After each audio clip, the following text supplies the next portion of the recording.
ऐसे हजारों पर्चे तैयार रखा 307 के, क्योंकि वो भी निर्दोष साथी थे जिनके ऊपर 307 ला रखी है, और हजारों निर्दोष साथी एसपी का घेराव करेंगे और 307 के पर्चे बनाकर तैयार रखकर अपनी जेल के दरवाजे खोलकर तैयार रखा सरकार 7 तारीख को। लोकतंत्र की हत्या की जा रही है कि लोकतंत्र देश के अंदर सरकार और प्रशासन को यह बात भी पता होते हुए और इन्वेस्टिगेशन में सारे जो प्रूफ है सारे साबित हो गए कि भी ये साथी निर्दोष है और फिर भी उनको जेल के अंदर रखा जा रहा है। पाकिस्तानियों जैसी संगति और बकायदा मैं बता दूं, जो अक्षय नरवाल है, परवीन है, वीरेंद्र है, इनके ऊपर तो एफआईआर में भी ये लिख रखा है ये तो खालिस्तानियों का झंडा उठा के खालिस्तानियों के नारे लगाते आ रहे थे। HR न्यूज देखने भाई सारे दर्शकों ने विक्रम जांगड़ा की राम राम। भाई फिलहाल जो है कथूरा गांव में मैं मौजूद हूँ। यहाँ पे जो है वहाँ पंचायती किसान आंदोलन को लेकर के यानी कि अक्षय नरवाल है, परवीन मदीना से है, और जो वीरेंद्र कोयल गांव से है, जो उसकी गिरफ्तारी को लेकर उसकी रिहाई को लेकर के एक बहुत बड़ी पंचायत जो हुई थी उसकी अपडेट हमने आप लोगों को दी थी, आप लोगों ने जरूर देखी होंगी। फिलहाल मेरे साथ में प्रियंका खरगराम जी जो किसान नेत्री मौजूद है, इनसे एक बार बात कर लेते हैं कि यहाँ पर क्या कुछ बड़ा फैसला जो है इस पंचायत में लिया गया है। जी सबसे पहले नमस्कार। जी नमस्कार जी। अच्छा, तो आज जो पंचायत बुलाई गई थी इनकी रिहाई को लेकर के क्या कुछ यहाँ पर बड़ा फैसला लिया गया? देखिए, ये पंचायत यहाँ बुलाई गई थी, लगातार सोशल मीडिया के माध्यम से आप भी मौजूद थे, मैंने जींद के अंदर भी प्रेस कॉन्फ्रेंस की थी और मामला लगातार चल रहा है। हमने सरकार को अल्टीमेटम भी दिया, सरकार को हमने हिदायत भी दी कि लोगों की सिंपैथी जुड़ी है इन बच्चों के साथ, आप ऐसा ना करें। जब ये धाराएं बिल्कुल निराधार है और एसपी साहब खुद इस बात को मान रहे हैं, तो वह धाराएं क्यों नहीं हटाई जा रही और क्यों नहीं उनको जेल से रिहा किया जा रहा? आज लगभग 15 दिन से ऊपर का समय हो चुका, उन साथियों को रिहा नहीं किया गया। तो इसी एवज में आज हमने यहाँ महापंचायत का ऐलान किया था। हजारों हजार की संख्या में आज यहाँ लोग पहुंचे थे। तो आज इस महापंचायत से हमने पहले ही सरकार को हिदायत दी थी कोई बड़ा और कड़ा फैसला लेने पर हम मजबूर होंगे, लेकिन सरकार का कोई मैसेज हमारे पास नहीं है। आज हमने सरकार को 5 दिन का टाइम दिया है, 5 तारीख तक का समय सरकार के पास है। ये सरकार तय कर ले कि उनको छोड़ना है या नहीं छोड़ना बिना किसी शर्त के। यदि 5 तारीख तक भी हमारे साथियों को नहीं छोड़ेगा तो फिर 7 तारीख को भी जेल भरो आंदोलन की कॉल हमने दे दी। सीधा एसपी का घेराव करेंगे और एसपी साहब ऐसे हजारों पर्चे तैयार रखा 307 के, क्योंकि वो भी निर्दोष साथी थे जिनके ऊपर 307 ला रखी है, और हजारों निर्दोष साथी एसपी का घेराव करेंगे और 307 के पर्चे बनाकर तैयार रखकर अपनी जेल के दरवाजे खोलकर तैयार रखा सरकार 7 तारीख को। परवीन जो है, परवीन मदीना से उसकी फैमिली है, उसके परिवार वाले जो एसपी साहब से मिले तो उन्होंने कहा था कि जब आंदोलन खत्म हो जाएगा तो हम इनको रिहा कर देंगे। देखिए, आंदोलन तो खत्म हो चुका है, आंदोलन का चल रहा है, आंदोलन तो खत्म हो चुका है। हरियाणा में तो बल्कि कोई मोमेंट भी नहीं खड़ी हुई थी। उन्होंने तो उस दौरान उन बच्चों को उठा करके, उन युवाओं को उठा करके वहां से और 307 जैसी धाराएं लगाई है। एक बात बताइए, जब इन्वेस्टिगेशन में एसपी साहब ने इन्वेस्टिगेशन कर ली है और इन्वेस्टिगेशन में कोई वीडियो कोई फुटेज पत्थर मारते हुए नहीं मिली उनकी, तो सरासरी दिख रहा है भैया निर्दोष है। तो फिर ऐसा क्या लोकतंत्र के ऊपर ये तानाशाही तंत्र हैवी हो गया कि प्रशासन और सरकार छोड़ नहीं रही? तो इसका मतलब एक तो ये शरेआम लोकतंत्र की हत्या की जा रही है कि लोकतंत्र देश के अंदर सरकार और प्रशासन को यह बात भी पता होते हुए और इन्वेस्टिगेशन में सारे जो प्रूफ है सारे साबित हो गए कि भी ये साथी निर्दोष है और फिर भी उनको जेल के अंदर रखा जा रहा है। यदि निर्दोषों को जेल के अंदर रखा जा रहा है तो दोषी कहाँ है? फिर दोषी बाहर घूम रहे हैं। सरकार को हम एक बात कहना चाह रहे हैं कि अब तो अपनी जेल के दरवाजे 7 तारीख को खोल करके रखना। हजारों किसान गिरफ्तारी देंगे। यदि सरकार जेल भरना चाहती है, यही चाहती है ना कि भाई उनको शौक है कि गिरफ्तार करने का निर्दोष किसानों को, तो उसका शौक पूरा करेंगे हम सरकार का 7 तारीख को। तो क्या आज ये जो 3 किसान नेता हैं जो बेवजह गिरफ्तार कर लिए गए, ऐसा पहली बार तो नहीं होगा? कई बार गलतियां कानून से प्रशासन से भी हो जाती है, तो इसका मतलब ये कहाँ सही है कि आप जो एसपी दफ्तर का घेराव करोगे? ये कहाँ तक सही है कि जो इन्वेस्टिगेशन में भी निर्दोष पाए गए हैं और उनको आप जेल के अंदर डालोगे? हमें पता उन तीनों परिवारों के ऊपर क्या बीत रही है जिनके बालक 15 दिन हो गए घर नहीं बढ़े हैं। एक तो बल्कि परवीन है जो मदीना गांव से, उसके 2-2 साल के छोटे छोटे बच्चे हैं। रोज वे पूछे हमारा पापा कहाँ है?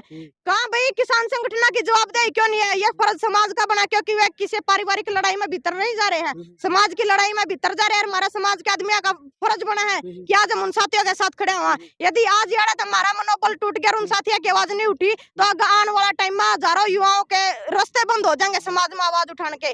तो यह पंचायत हजारों युवाओं का रास्ता खोलने का काम करेगी। और सरकार को पहले भी हमने झुकाया है। यहाँ रवि आजाद और विकासी सरभाई भी मौजूद थे।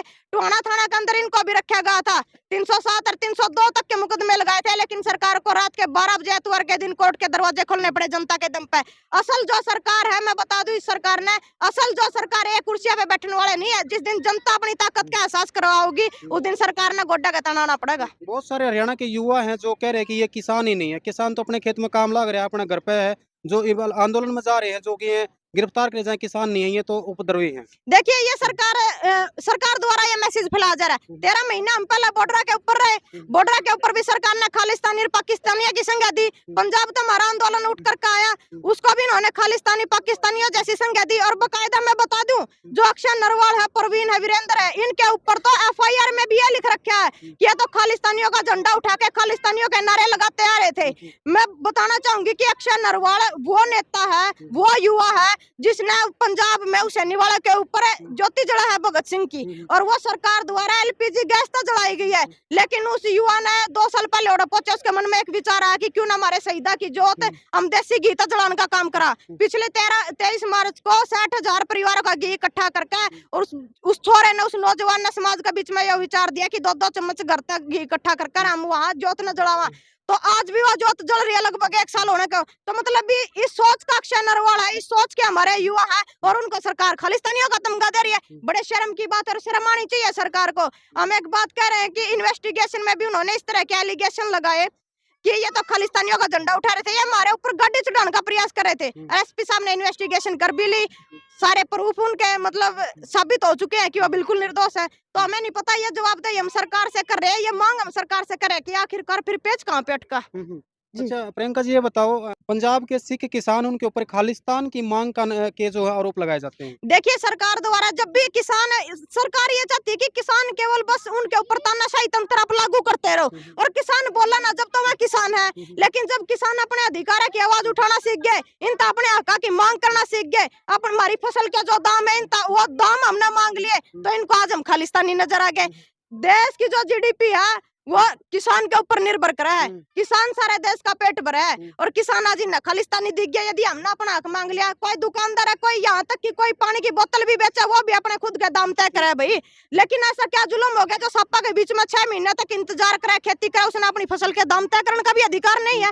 सरकार से हमारे सवाल है ये। बिल्कुल आपने बिल्कुल सही बात बोली है, और हो सकता है किसी ने सवाल आपसे नहीं किया होगा। जैसे आपने बोला कि किसान जो है देश की GDP तय करे है। अगर किसान देश की GDP तय करे फसल के तहत, तो अगर वो फसल का रेट बढ़ जाओगा तो आपको क्या लगता है कि अर्थव्यवस्था सही रह जाओगी? देखिए बिल्कुल हमें हमारी MSP का गारंटी कानून दे दीजिए। सरकार आज WTO के अंदर घुसी है, बाहर से आयात कर रही है सारी चीजों का, तो कहीं ना कहीं हमारी फसलों के तो दाम घट रहे। भाई हमें हमारी MSP का पक्का गारंटी कानून दे दीजिए, फिर चाहे ये कहीं से आयात करो, हमें कोई मतलब ही नहीं इस बात से। गांव के अंदर गरीब जो तबका है, बिल्कुल गरीब जो गुजारा कर रहा है अपना, उनका क्या होगा? अगर फसलें महंगी हो जाएंगी तो किस प्रकार से जो अपना गुजारा कर देखिए पाएंगे? देखिए जो ये कानून 3 जो काले कानून थे ना, वो किसान से ज्यादा जो शहरीकरण में जो हमारे साथी रह रहे, जो परिवार रह रहे हैं, और जो हमारे मजदूर परिवार है, सबसे मतलब बुरी मार उनके ऊपर पड़ने वाली थी। क्योंकि किसान तो फिर भी अपना जो उगा लेगा, खा लेगा, लेकिन जो चीजें महंगी होनी थी, जो दुकानों पे चीजें महंगी होनी थी, वो उन साथियों खातर बड़े अपना जीवन कटना मुश्किल हो जाता, अपना जीवन मतलब उनको एक परिवार चलाना मुश्किल हो जाता। तो सबसे बड़ी मार तो वो शहरीकरण का ऊपर पड़नी थी, लेकिन उसकी भी लड़ाई किसानों ने लड़ी, और आज अपनी MSP की भी लड़ाई किसान लड़ रहे हैं। और MSP किसानों का अधिकार है। जो रिपोर्ट 2006 में लागू होनी चाहिए थी, कांग्रेस के टाइम में लागू होनी चाहिए थी, वो आज BJP का टाइम तक लागू नहीं हो पा रही है। तो मतलब घना सा फर्क होना है कांग्रेस और इनमें, BJP वाला में सारे एक थैली के चट्टे बट्टे। इससे पहले कांग्रेस थी नहीं, कांग्रेस ने भी लागू करनी चाहिए थी, 2006 में लागू होनी चाहिए थी, आज 2024 तक नहीं मिल पा रही हमने। और कांग्रेस भी सही नहीं है, BJP भी सही नहीं, और आम आदमी पार्टी? देखिए आम आदमी पार्टी ये मतलब ना सारे एक दूसरे की बी टीम है ये, जिसने मामा अच्छा को, लेकिन BJP तो इतनी है, इतना कहना चाहूंगी कि ये सारे के बाप को आगे, मतलब है तो सारे एक थैली के चट्टे बट्टे, लेकिन जो हालात BJP ने कर रखे हैं देश के, ये सारे के बाप को आ रहे हैं। बहुत सारे आरोप लगाए जाते हैं कि ये दोनों जो हैं BJP और सॉरी कांग्रेस और आम आदमी पार्टी पर लगाए जाते हैं कि ये राजनीतिक षड्यंत्र है इनका। देखिए राजनीतिक षड्यंत्र में एक बात और कहना चाहूंगी, ठीक है ये पार्टी का नाम दे रहे, ऐसी कौन सी पार्टी में दम है? क्या कांग्रेस में दम है? क्या आम आदमी पार्टी में दम है? क्या इनेलो में दम है? ऐसी कौन सी पार्टी में दम है जो 13 महीना तक किसी सड़क के ऊपर डटी रह जाए? इतना किसी में दम है तो वो किसान के अंदर दम है, जो 13 महीने तक जो आंधी तूफान और बारिश के अंदर भी अपनी खेती करा, वो सड़क के ऊपर भी उसने अपनी लड़ाई लड़ी डटका है। यदि ऐसा किसी में दम है तो आओ भाई सड़क पर, विपक्षी पार्टी, ये काम तो विपक्षी पार्टियां का, किसानों को उनके अधिकार दिलवाने का। कहीं ना कहीं विपक्ष डूबा पड़ा है, जब तो किसानों ने बार बार सड़क पर आना पड़ रहा है। प्रियंका जी एक बिल्कुल अंतिम सवाल है, बहुत बार देखा गया कि आंदोलन पहले भी चल रही, भी चलने लग रहा है, कंटिन्यू चल रहा है, और आज पंचायत भी इतनी बड़ी हुई थी, लेकिन कोई भी इस महंगाई को खत्म करने की बात नहीं करता, महंगाई बढ़ाने की बात करें कि फसलों के रेट बढ़ जाए तो महंगाई बढ़ जाएगी। क्यों ना इस महंगाई को खत्म करने की भी मांग की जावे। ऐसा नहीं हो सकता कि महंगाई कम हो जावे, जो भ्रष्टाचारी चल रही है इसके ऊपर बात करें, जो बेरोजगारी चल रही है इसके ऊपर बात करें। देखिए जो महंगाई ना कम करने की बात थी, परिवार चलाने खातर, रसोई चलाने खातर सिलेंडर के दाम कितने बढ़ गए, सारी चीजों के रेट इतने बढ़ने लग रहे हैं, हमारे पेट्रोल डीजल के दाम कितने बढ़ गए।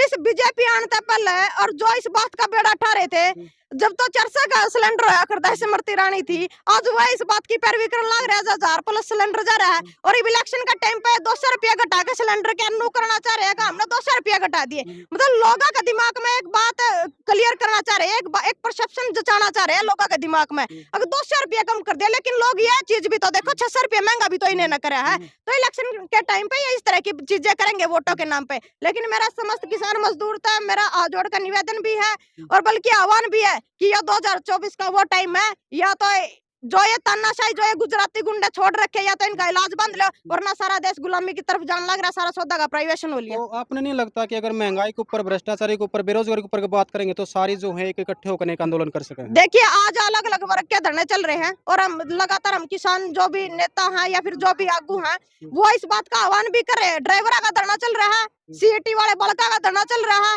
आशा वर्करा का धरना चल रहा है, गैस टीचरा का धरना चल रहा है, हर कोई वर्ग रोड पे बैठे हैं। लेकिन मैं कहना चाहूंगी पिछले कई साल तो अलग अलग वर्ग होकर लड़न लग रहे हैं, लेकिन आज जो वो टाइम है, यदि सारा वर्ग इकट्ठा होकर एक मंच पे इकट्ठा होकर इनको जवाब देगा, जब बात बनाएगी ना, तो किसी भी वर्ग का भला नहीं होने वाला, ना किसान का और ना ड्राइवर, ना हमारे किसी का। वर्ग तो यह बात भी कम है ना कि अगर फसलें महंगी हो जाएंगी तो हम भी तो मारे जाएंगे साथ में। देखिए फसलें महंगी हो जाऊं, कहाँ से मारे जाऊंगे, सरकार मारने का काम कर रही है ये तो। फसलें महंगी होने से तो मैं कहना चाहूंगी कि मतलब जो सरकार है क्यों षड्यंत्र पैदा करना चाह रही कि फसलें महंगी होने से और महंगाई बढ़ जाएगी। आज फसलों के दाम देख लो क्या है, आज आप देखिए महंगाई तो फिर भी तो बढ़ रही है। आज क्या हालात है, मतलब आम जो गरीब मजदूर का परिवार है ना, उसको तो अपना जीवन भाई सुबेरे दिहाड़ी करा तो कि मैं करके खा ले, नहीं तो आम जो गरीब मजदूर है उसको तो अपना परिवार का पालन पोषण करना बहुत औखा है इस महंगाई के दौर में। चलो ठीक है। तो भाई पूरी वीडियो आपने देख ली है और ये जो पंडाल आप देखने लग रहे हो, याडवा महापंचायत हुई थी, उस पंचायत में जो आज एक बड़ा फैसला ले लिया गया है। फैसला यूँ लिया गया कि 7 तारीख तक का टाइम है, अगर 7 तारीख तक जो है इन बालका थी, ये जो तीनों बालक आप देखने लग रहे हो, इनको अगर रिहा नहीं किया गया, यानी कि मैं बात करूं अक्षय नरवाल की, वीरेंद्र कोयल की या फिर प्रवीण मदीना की, इनको अगर रिहा नहीं किया गया तो जो एसपी दफ्तर का जो घेराव करेंगे, एसपी ऑफिस का घेराव करेंगे, ऐसा इस पंचायत के अंदर फैसला लिया गया है। अब आपने कमेंट करना है इस किसान आंदोलन को लेकर, इन बालका की गिरफ्तारी को लेकर के, और वीडियो को साथ साथ में शेयर करना। धन्यवाद दोस्तों, फिलहाल इस अपडेट में इतना ही, फिर से मिलेंगे नए अपडेट के साथ, तब तक के लिए जय हिंद, जय भारत।